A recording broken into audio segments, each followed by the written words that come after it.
ఏపీలో bird flu వ్యాధి నిర్ధారణ కావడంతో తెలంగాణ రాష్ట్ర ప్రభుత్వం కూడా అప్రమత్తమైంది. తెలంగాణలో ఈ వ్యాధి ఇంకా నిర్ధారణ కానప్పటికీ ఇతర రాష్ట్రాల నుంచి వచ్చే కోళ్ల రాకపోకలపై తాత్కాలికంగా నిషేధం విధించింది.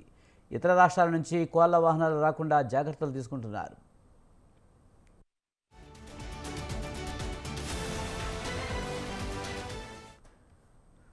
ఆంధ్రాలో ఉధృతంగా వ్యాపిస్తున్న బర్డ్ ఫ్లూ వ్యాధి నేపథ్యంలో ఆంధ్ర తెలంగాణ సరిహద్దును గద్వాల్ జిల్లా వెటర్నరీ అధికారులు మూసివేశారు.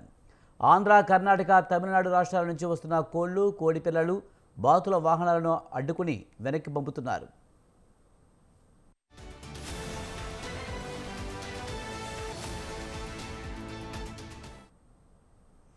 ఆంధ్రాలో తీవ్రంగా ఉన్న ఈ వ్యాధి కారణంగా తెలంగాణ రాష్ట్రంలోకి వ్యాపించకుండా ముందు జాగ్రత్తగా ఈ చర్యలు తీసుకోవడం జరిగిందని జిల్లా వెటర్నరీ అధికారులు చెబుతున్నారు. ఇప్పటి వరకు 5 కోళ్ల వ్యాన్లు, 2 కోడిపిల్లల వ్యాన్లను వెనక్కి పంపినట్లు చెప్తున్నారు. తమిళనాడు నుంచి వస్తున్న 2 కోడిపిల్లల వ్యాన్లు తెలంగాణ రాష్ట్రంలోని కామారెడ్డికి స్నేహ పౌల్ట్రీ ఫామ్కు పంపుతుండగా వీటిని పుల్లూరు టోల్ ప్లాజా వద్ద అడ్డుకున్నామని చెప్పారు.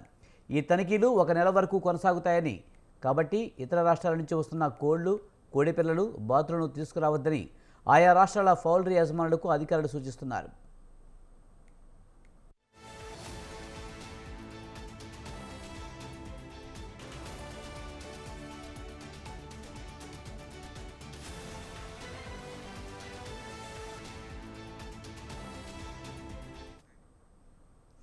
బర్డ్ ఫ్లూ కలగాలంతో తెలంగాణ రాష్ట్ర ప్రభుత్వం అప్రమత్తమైంది. తెలంగాణలో బర్డ్ ఫ్లూ రాకుండా జాగ్రత్తలు తీసుకుంటుంది.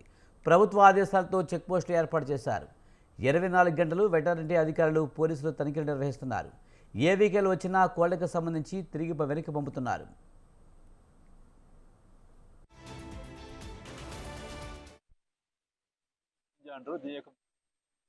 వైరస్ అనేది హైలీ ప్యాథోజెనిక్ వైరస్ అంటాయి. ఇది వైరస్ ఏరోసాల్ అంటే గాలి ద్వారా నీకు వ్యాపిస్తుంది. మన వచ్చేసి ఈస్ట్ గోదావరి, వెస్ట్ గోదావరి జిల్లా కొన్ని వేల కోళ్ళు చనిపోవడం జరుగుతుంది. అదే మన తెలంగాణలో కూడా అక్కడక్కడ మన ఖమ్మం జిల్లాలో కూడా కొద్దిగా ఈ డిసీజ్ అవుట్ బ్రేక్ ఉంది. కాబట్టి ముఖ్యంగా అంటే ఈ డిసీజ్ ఏంటంటే మన పొరుగు రాష్ట్రం అంటే పక్కన కర్ణాటక కానీ ఏపీ కానీ తమిళనాడు నుంచి ఆ డిసీజ్ అంటే వచ్చే చిక్స్ కానీ, పౌల్ట్రీ కానీ, బర్డ్స్ రాకుండా వాటిని రిటర్న్ పంపిస్తున్నాడు. ఎందుకంటే ఈ యొక్క వైరస్ హైలీ ప్యాథోజెనిక్ వైరస్ ద్వారా గాలి ద్వారా వ్యాపిస్తుంది. కాబట్టి వాటిని దయచేసి మళ్ళీ వచ్చిన వాటి రాకుండా ముందు జాతకానికి రాకుండా అక్కడికే మళ్ళీ రిటర్న్ పంపించడం జరుగుతుంది. ప్రస్తుతానికి నేను అదే 1 మంత్ దాకా ఉండొచ్చు అనుకుంటున్నాం అట్లీస్ట్ ఎందుకంటే ఈ డిసీజ్ మనకు కంట్రోల్ అయ్యేదాకా అంటే ఈ డిసీజ్ మనకు పరిస్థితి అందుబాటులో కంట్రోల్ అయ్యేదాకా మనం ఈ చెక్ పోస్ట్ డ్యూటీ అనేది పోలీసు డిపార్ట్మెంట్ వాడు ప్లస్ వెటనరీ పశు వైద్య పరిశోధన శాఖ సహకారంతో రౌండ్ ది క్లాక్ 24 hours